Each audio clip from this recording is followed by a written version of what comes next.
हितापत्योदारागार धनादयो राज्य कोश गजामात्य वृत्त्याप्ता ममतास्पदाः. Prahlad Maharaj says, translation by Srila Prabhupada, since the body itself is ultimately meant to become stone or earth, what is the meaning of the paraphernalia related to the body, such as wives, residences, wealth, children, relatives, servants, friends, kingdoms, treasuries, animals, and ministers? They are also temporary. What more can be said about this? Saha dehi nanaswari anarthi artha sankasir nityananda rasodadhi. Translation by Srila Prabhupada. All this paraphernalia is very near and dear as long as the body exists.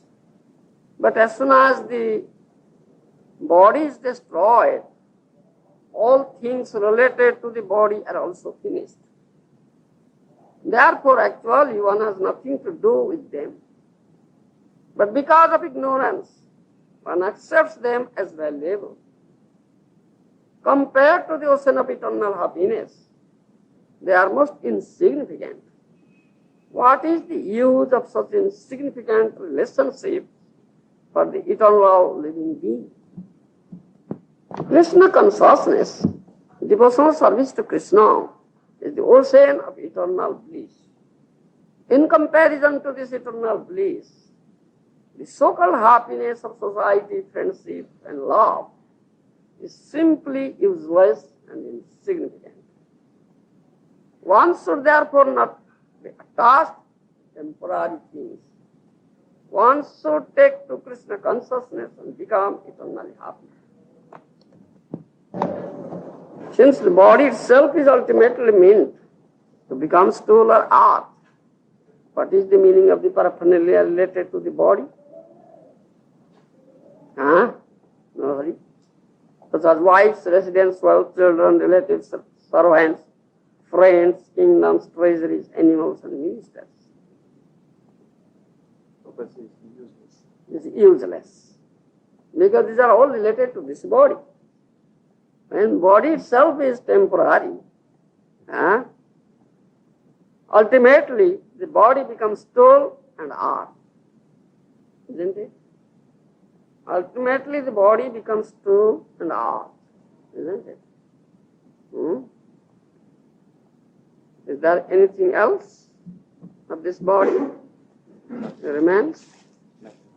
Nothing. You understand? Satasandhi jarjara tabo hi kalevara. Idam sariram satasandhi jarjaram. Tam mansaru dhira snayumedo madasti sanghatahu vinmutra puyaramatang kruminang kyadantaram. You understand? What is this body? What is inside this body? You know? People dissect. Have you seen in medical, in the college, students, they dissect the body, dead body, and see what are inside this body. You know? What are inside this body? They see only stool, blood. Stool, urine, blood, then flesh, bone, isn't it? Some veins, yes. Isn't it? All these abominable things. All these abominable things are inside this body. This is like a bag. This bag is filled with all these abominable things. Isn't it? But it seems it looks so beautiful. We take so much care to this body. We decorate this body. Nice clothes we put on. Some have very nice hair. They comb it and Just put some scented oil in it, isn't it? Such nice. Put on nice clothes, coat, tie, pants, shoes. Look nice. And go to the mirror and see. So big nice mustaches. Like that, isn't it? But what is the ultimate destination, result of this body? Bhasma krumi vistha hobe, hogoler bhrunyato. All will hate. It will turn into ashes, stool, and worms, isn't it? All will hate it. This is the ultimate destination of this body. But we are so much attached to this body. The persons, those who are attached to such body, are they anything better than the worms in the stool?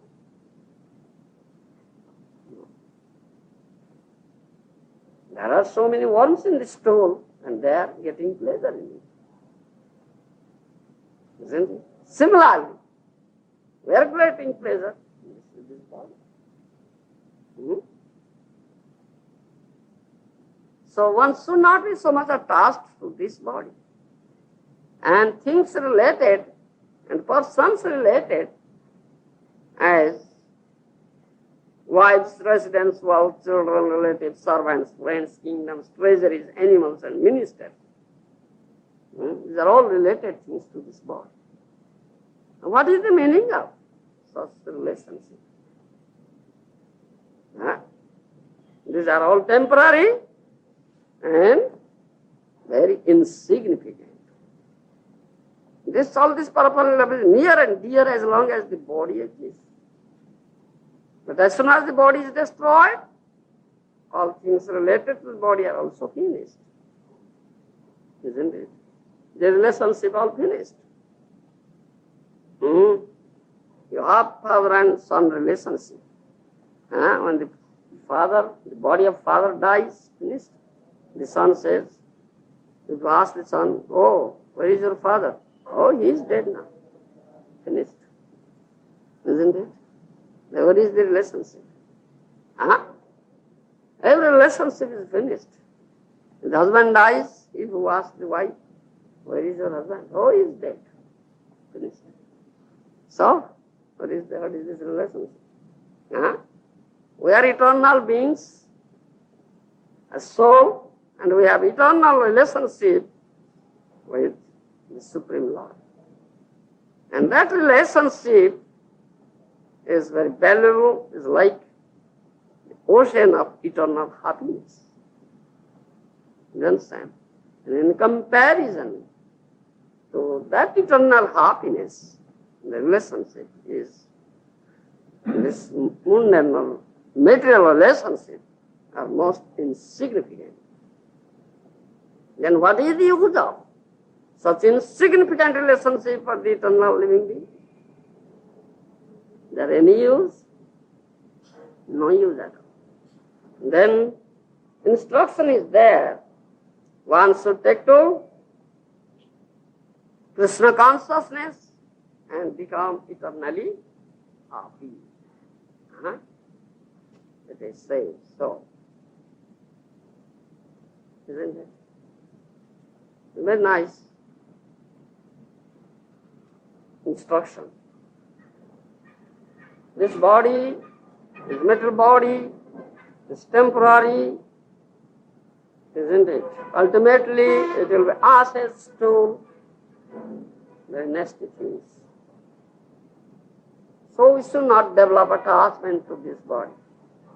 Similarly, this material world, we are very much attached to this material world. And what is the ultimate destination of this material world?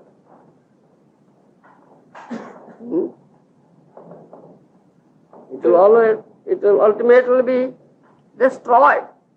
when annihilation, pralaya will come, isn't it? So, in this material world, all sorts of relationships are temporary. You understand? We should not be attached to it. Suppose you are traveling, when it is night, what you do?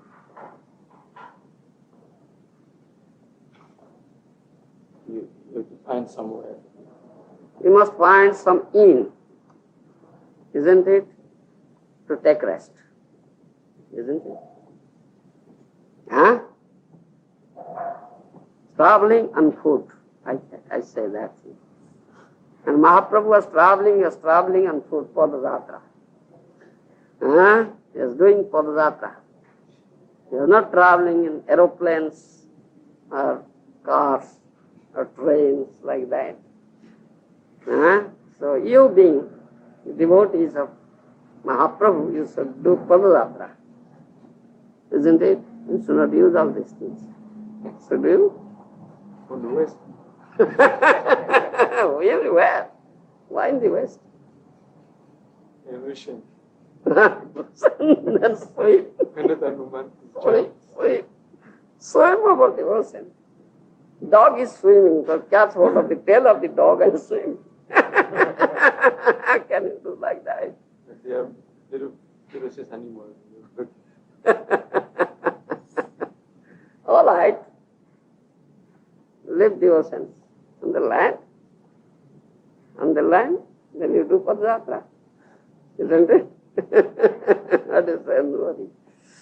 But we don't do it. Some material science invented some nice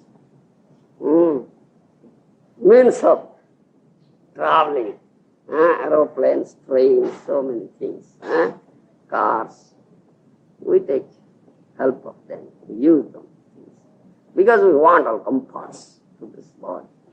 There are much tiresome, if we do Padayatra, more tiresome. Scorching heat is there, very cold is, winter is there, rain also there. So many things we can tolerate. So we are very much attached to this material world. But when you take rest at night in an inn, similarly many persons are also taking rest there. And then you make some friendship with them. You friend, where have you come? I have come from England. You friend, where have you come? I have come from France. You friend, where have you come? I come from Sweden. You friend, where have you come? I have come from India. All right. Then we'll become friends. They're all taking rest in an inn, isn't it? As soon as the night is finished and day breaks, there is that relationship. He proceeds to Sweden, you proceed to France, he proceeds to England, he proceeds to India. Different ways they all go, living their friendship, isn't it? Well, for only one night we have developed such relationship. For only one night. For how many hours? Like that. This is an inn, this material world, isn't it? And we have established these relationships, here temporary relationships, so-called wives, children, kith and kin, friends. Very much attached to them. As if there is a very glow, you see, very hard glue. Glue never separated. Glue is there. You first glue this paper to this paper, this also. Will never be separated. Similarly, we don't want to be separated, isn't it? It's very hard glue.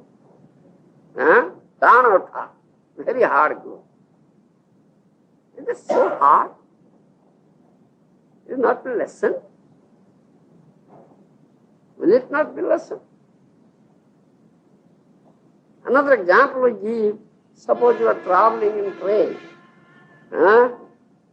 Some up trains, some down trains are there. And they halt in the halting station. Up train halted, down train also halted. So passengers get out of the train. Passengers of up train and passengers of out train both get out. In the platform they meet each other. You are in up train, he is in the down train. Oh, who are you? I am. Oh, who are you? I am from. Oh, we embrace each other, become friends. Isn't it? Very tight embrace. All right, we don't want to be separated from each other. Then,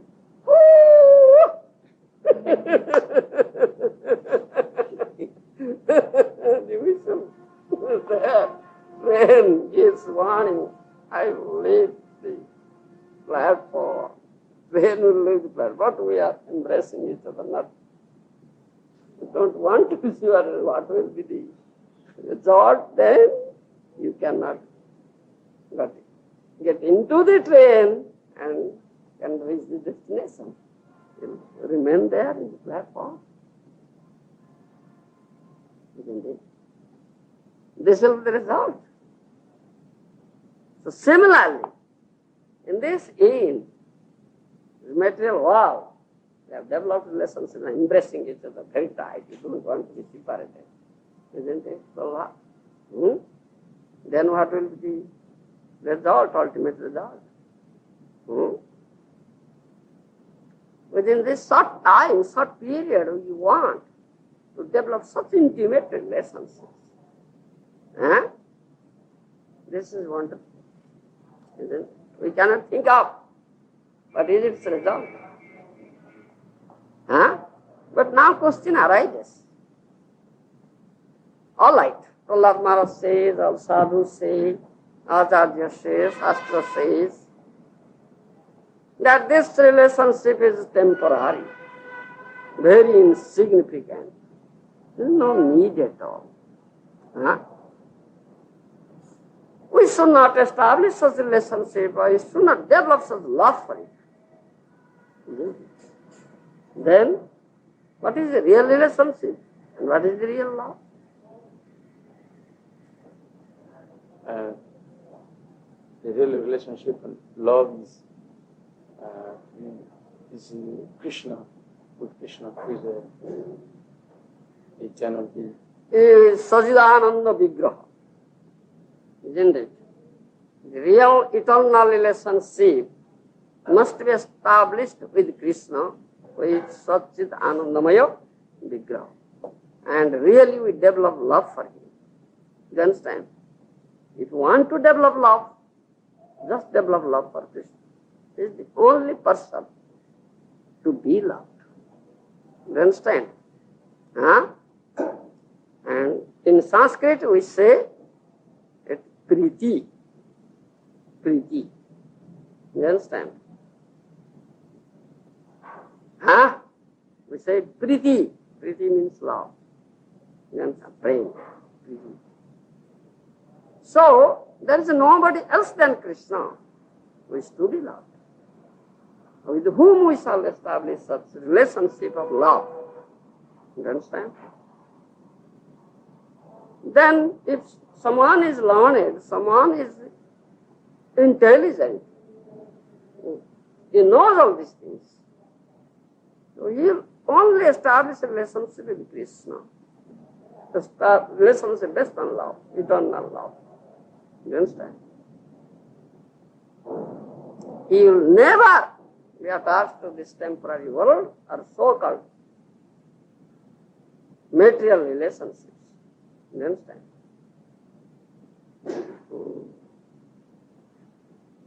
Then the question arises, why are we so much attached to these material things and material relationships, wives, children, friends, country, society, so on. Why? And why this thing is not being lessened, this relationship? And what is its remedy? How can we lessen it? Huh? Becoming Krishna conscious. Huh? Yes. Be Krishna conscious. Yes. We should be Krishna conscious. Or we should love Krishna only and establish a relationship with Him. Then this will be lessened. Isn't it?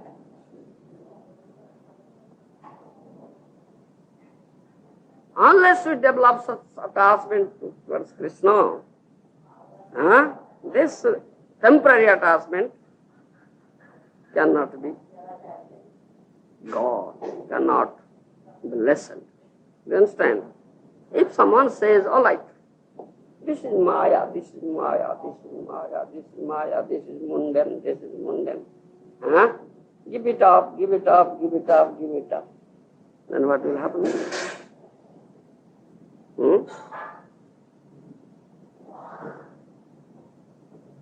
That will happen. Yeah? So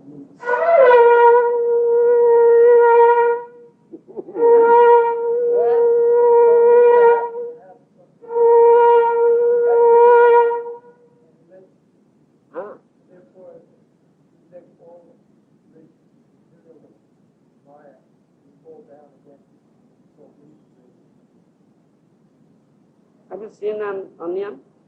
Yes.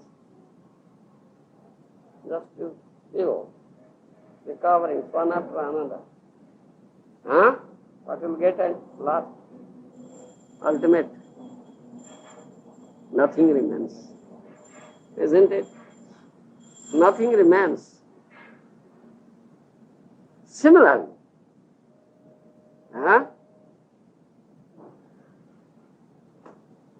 if you just reject everything here,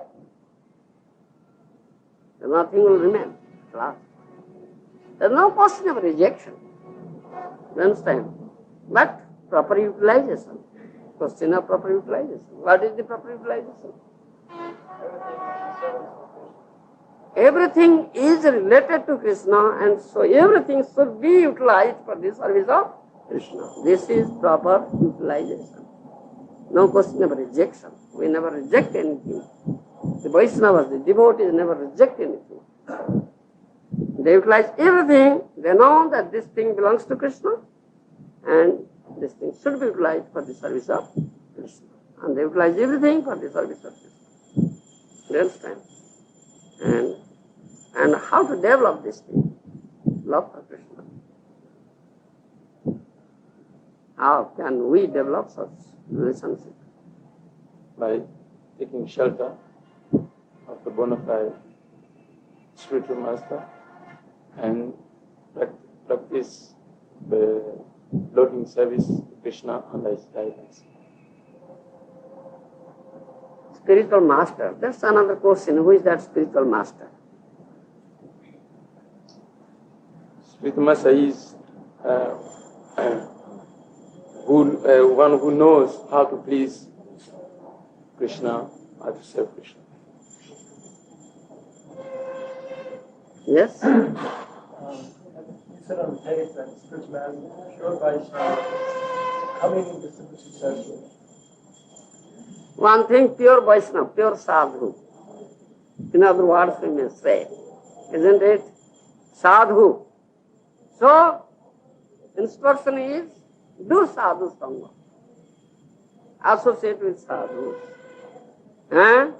Give up the association of asadhus, asat sangha, bad association. Isn't it? So Bhagavad says, 11th canto, Tato dussangam sujjasasya sajjet buddhiman santa evasya chinnanti mano vyasanga muktibhi.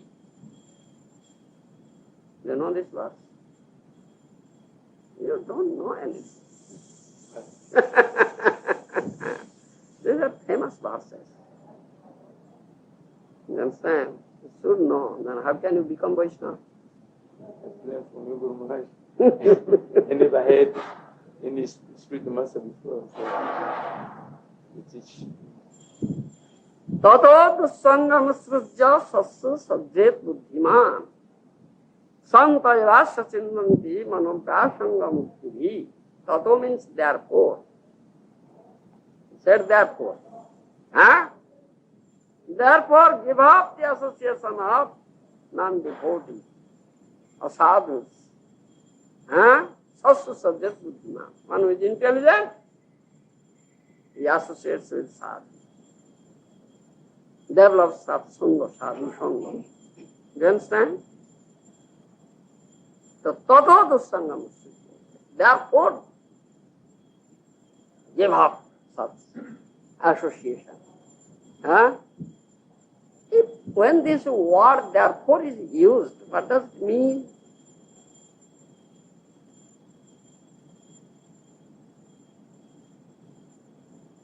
This is a verse from Srimad Bhagavatam.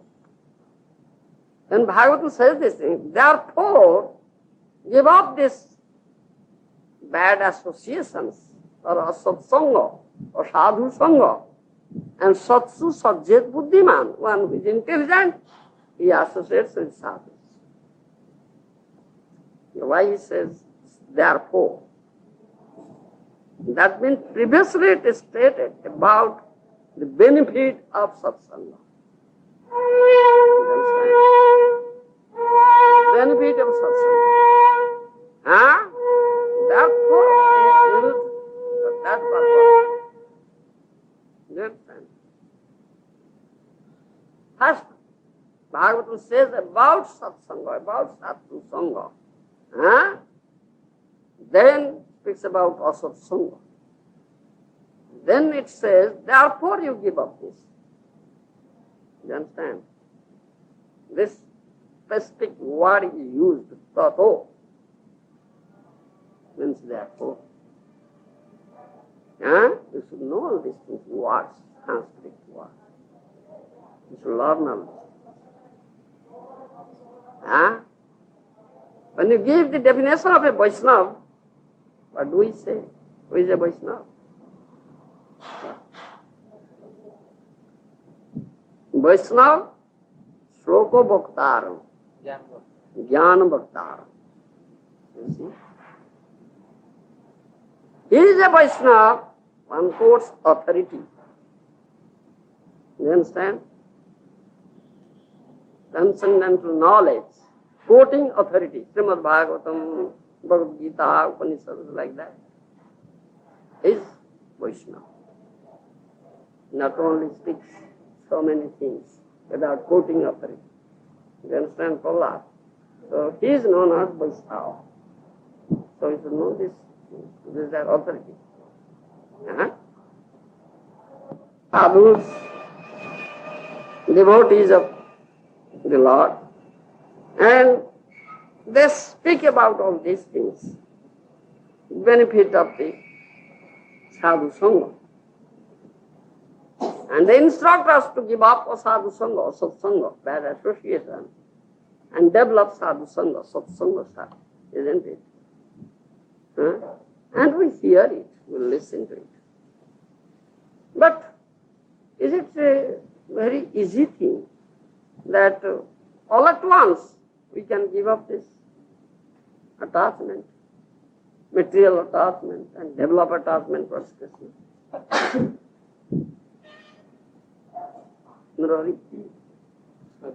Not easy thing. Why is it not easy?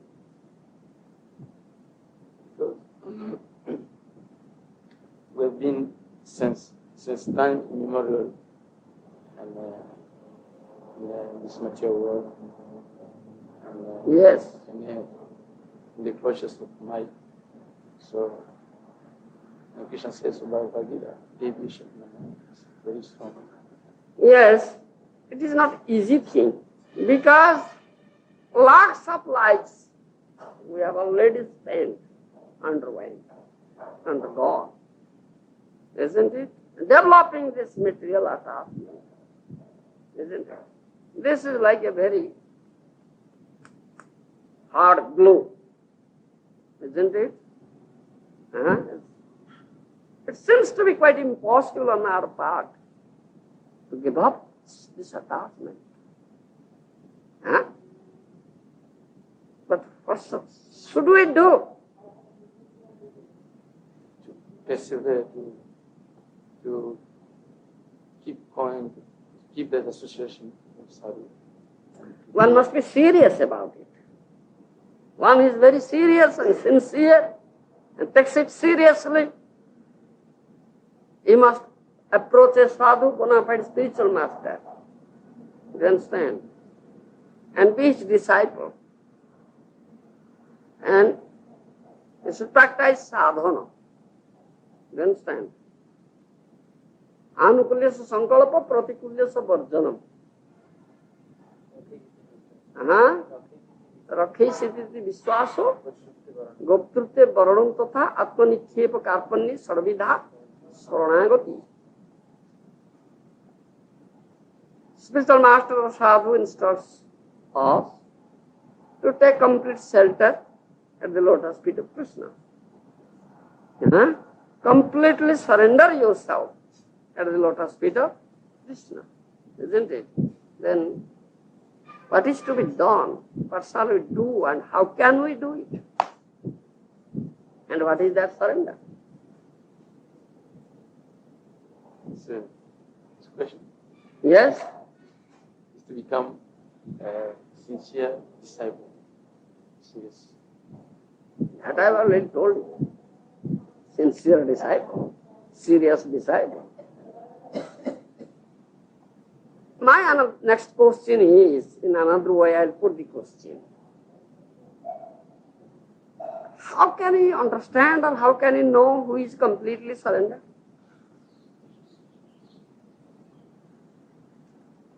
What is his symptoms?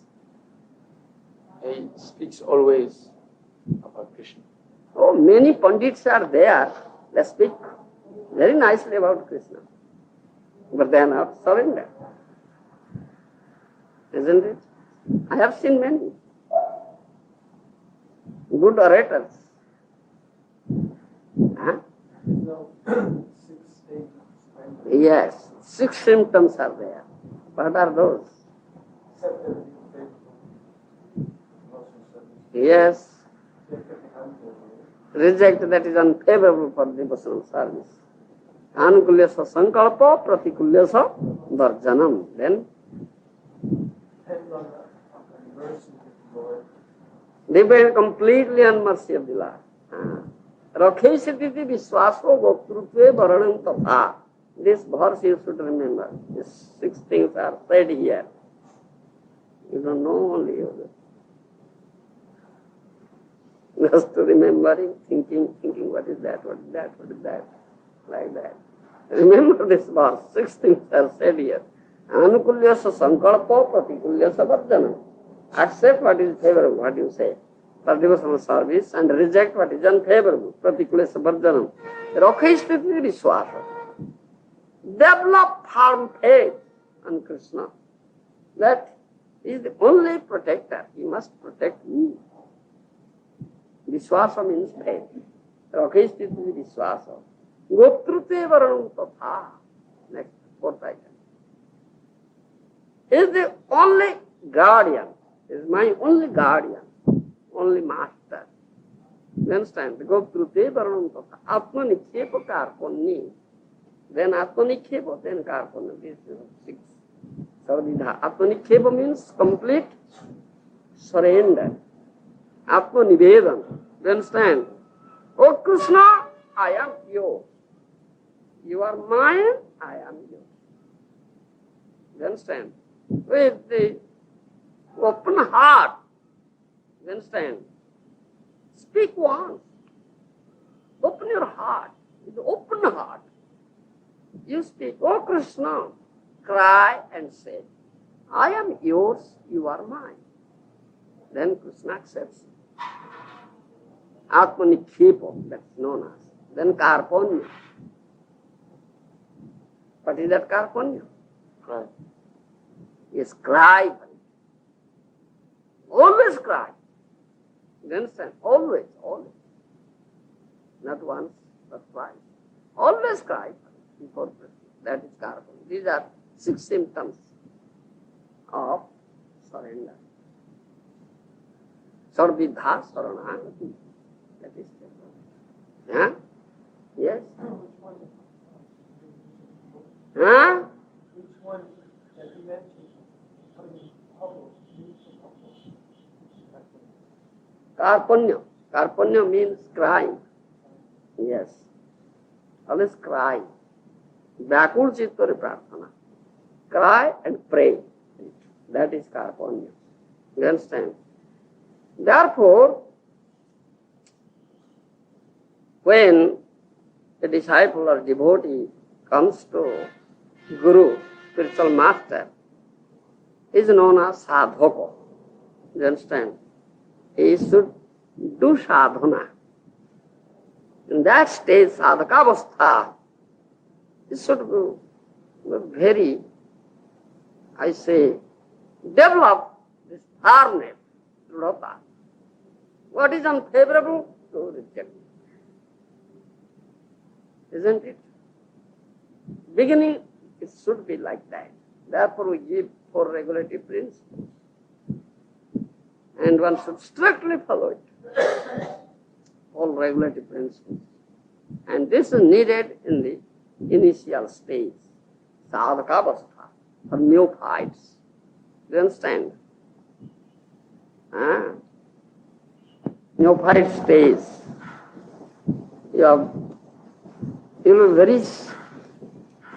You should develop firm faith, and you should be firm in your decision to reject what is unfavorable. And then accept what is favorable. It comes next. Does it come next? First rejection, then acceptance. Simultaneous. The simultaneous action. Rejection, unfavorable, rejection of unfavorable, acceptance of favorable, simultaneously. Not first, then next. No. One should not misunderstand like that. This must, I have not mentioned, therefore I speak in English. May speak like that if someone else cannot speak. If someone think alike, first I will reject which are hindrance in my path of sadhana. Then I will accept which is favorable. First I reject. This cannot be. This cannot be done. You understand? It's simultaneously both will go on. Rejection of unfavorable and acceptance of favorable. You understand? Yes.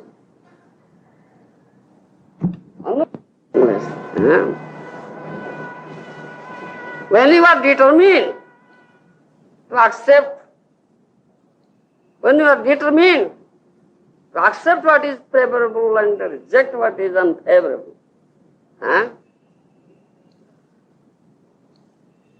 when you are determined on it, that I must accept what is favorable, then simultaneously, what is unfavorable, that will be rejected. It will come simultaneously. If you develop love towards the Supreme Lord, or attachment towards Supreme Lord, simultaneously, the detachment, you understand, very simultaneous action. Finish.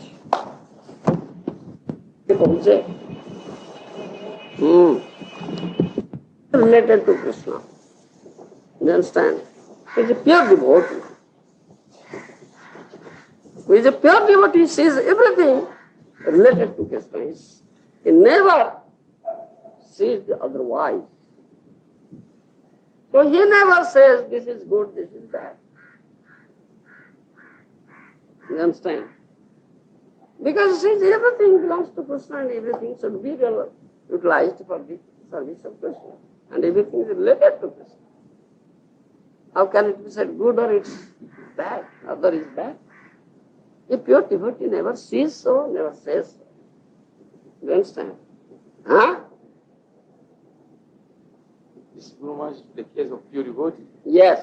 But some Yes, others- that's what I say. One was not attained that stage of pure devotion. For him, there are all these things. Sadhakavastha, we say, neophyte stage. Anukula pratikula. What is favorable and what is unfavorable at that time. It is needed. You should do sadhana under the guidance of a bona fide spiritual master. Then we can achieve the ultimate stage of devotion.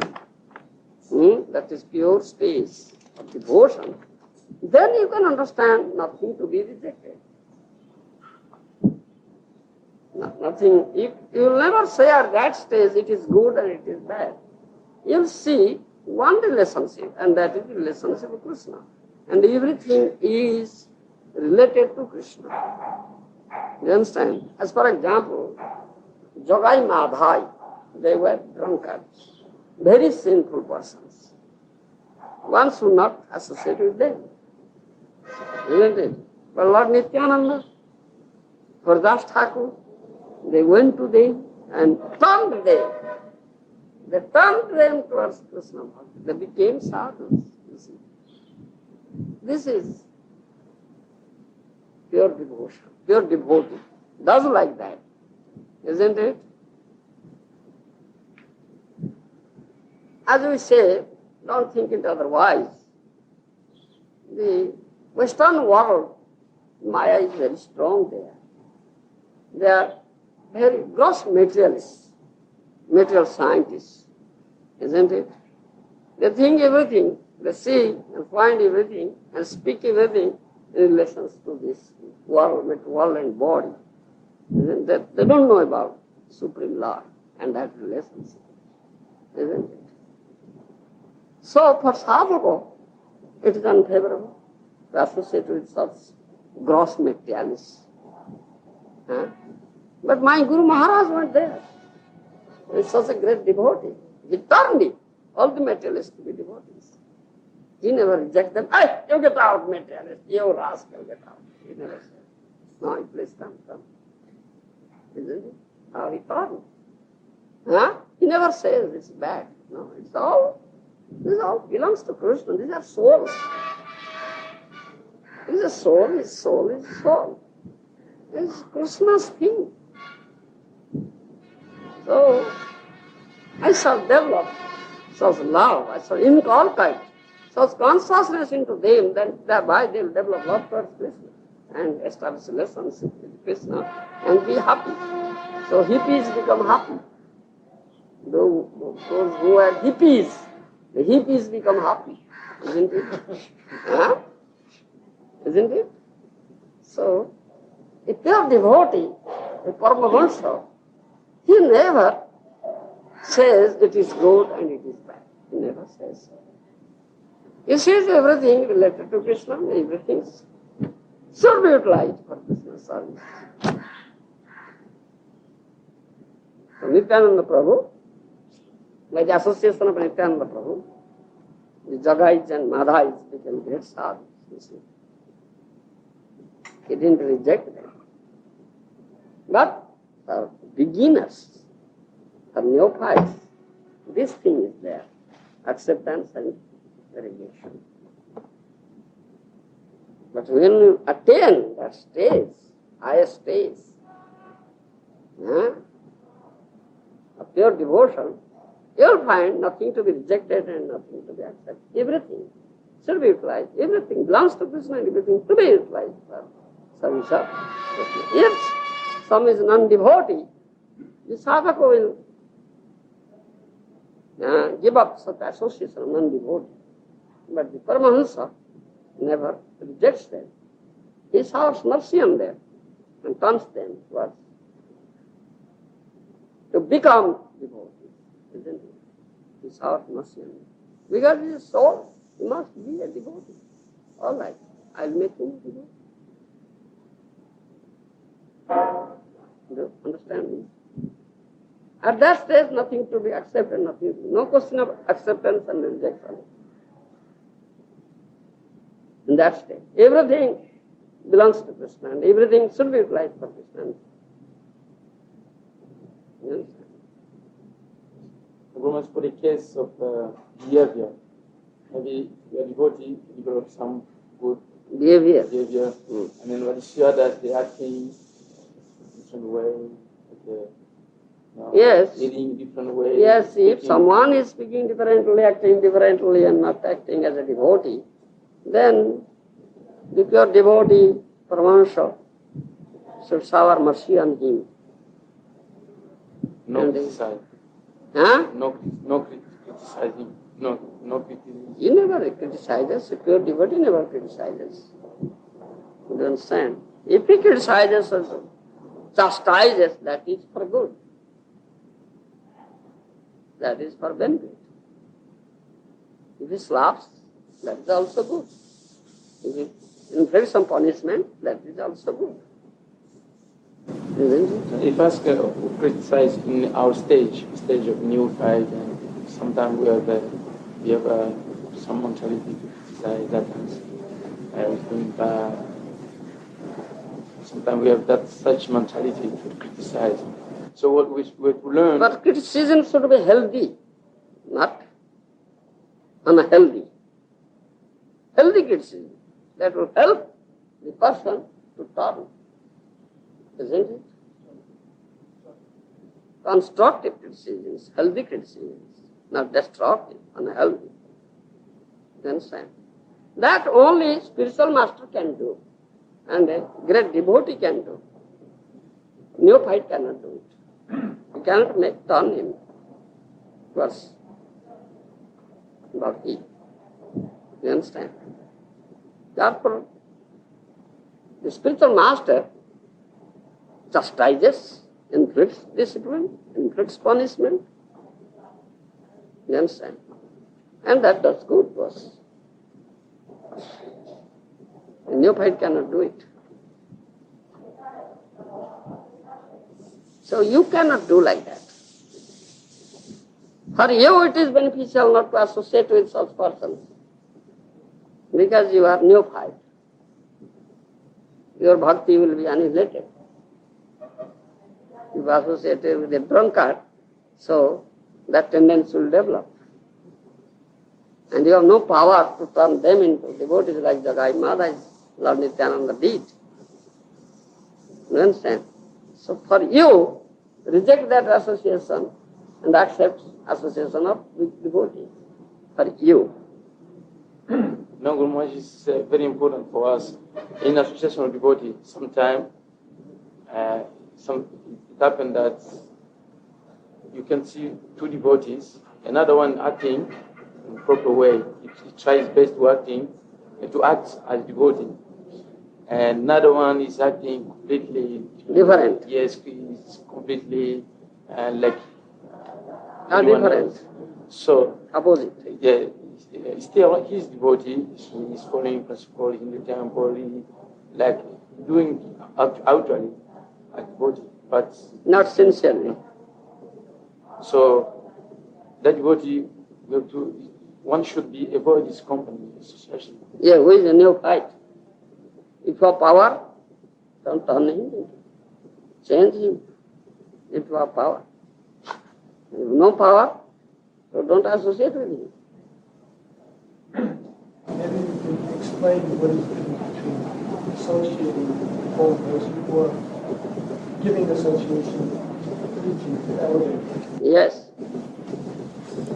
So on this, maybe you can explain the difference. Like someone may say, well, we should associate with old persons so we won't preach. No. If someone has achieved that stage, perfect stage, he should shower mercy on the fallen souls. You understand? And he has power to turn them towards devotion. He will not be biased by their behavior or influenced by them. Rather, he will influence them. If someone is lacking such power, such potency, for him this is said. This question of rejection and acceptance. You understand? Those who are preachers, they are elevated devotees. A neophyte cannot be a preacher. Neophyte is not allowed to go out and preach. He must take first training and make advancement.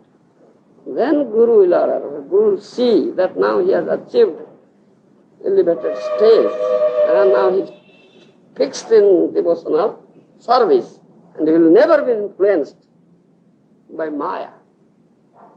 You understand? Or sadhus, or sots. You understand? Non-devotees. Then he will be allowed to go. Otherwise he will not allowed to go out. Sometimes we see it in our ISKCON temples as part of the training program, send new devotees out to follow the devotees. But new devotees should go with older devotees. They should not be allowed to go alone. They will fall a prey to Maya. If they are to go, then should they go with the senior devotee. Then they will be protected. They are not allowed to go alone because they will fall a prey to Maya. That is the principle. And who is the temple manager or president, he must do like that. Otherwise, he will do harm to that new devotee. You understand? Clear? All right? Yes. Yes? About the service, sometime in the temple, different temple authority, they try in the forcing mood to one devotee who can do a specific service for him. He's not able to do specific service, especially preaching, distributing books. We have been observed that sometimes authority they criticize, or some devotee he can't distribute books. He's in Maya. He can't preach. He's in Maya. Other service is not. This mere saying will not help him. As he says, constructive criticisms needed, not destructive. He has come here to be mended. You understand? To become devotee. If you just give this thing instructions which are destructive, saying this destructive, thereby you are not helping him. Rather you are doing harm to him. He will be disappointed and leave. Oh, give up, let me go, I was all right. Then you cannot help him. Your duty is to help him. This mere saying won't do. Rather help him. And what is lacking in him? You should understand what is lacking in him, why he cannot do. So preach to him. And by setting your own example, teach him. That. And give him service according to his... Yes, give him first service according to his aptitude. And he should serve in association with other devotees. He should not be allowed to live alone or do service alone. Thereby, he will be disappointed. He cannot develop taste for this devotional service. Because he is not so strong. He has not developed firm faith. One who has developed firm faith, one who is strong, that's superior. That means he has achieved elevated stage. He can do alone. And the managers, the leaders, they should understand all these things. And accordingly they utilize, they engage the devotees. Yes. This is all Acharya's teachings. My Guru Maharaja also taught like that. You understand? One is very proud and so on. Another consider all these things. One say he is not a good manager or leader. He is not helping, rather he is destroying the efficiency.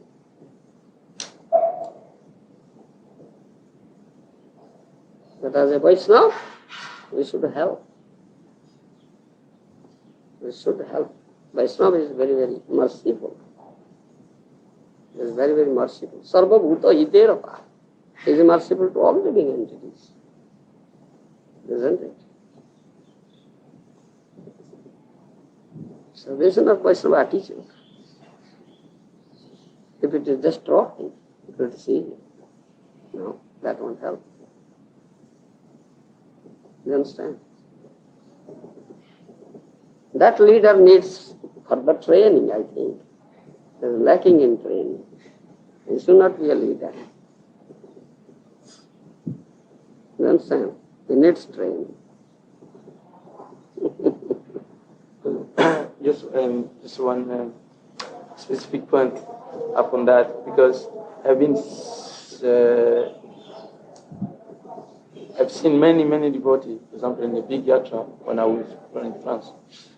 Now devotees, they come to the temple, they want to become devotee, and I used to see some, they used to do service by force, sometimes go out, and then all the devotees, they left. Oh, yes, that is the natural consequence. So I'm asking, they cannot develop any taste for it. Forcing won't do. Yes, who is responsible? The karma or the authorities are responsible, guilty? Yes, those who are leaders, authorities, they are responsible for it. Why should he leave? My Guru Maharaj said, don't leave anybody. Don't leave anybody. Neophyte stage he may be committing many wrongs, but be tolerant. Teach him, preach him. Give him opportunity to develop taste. That Vaishnava's business. You understand?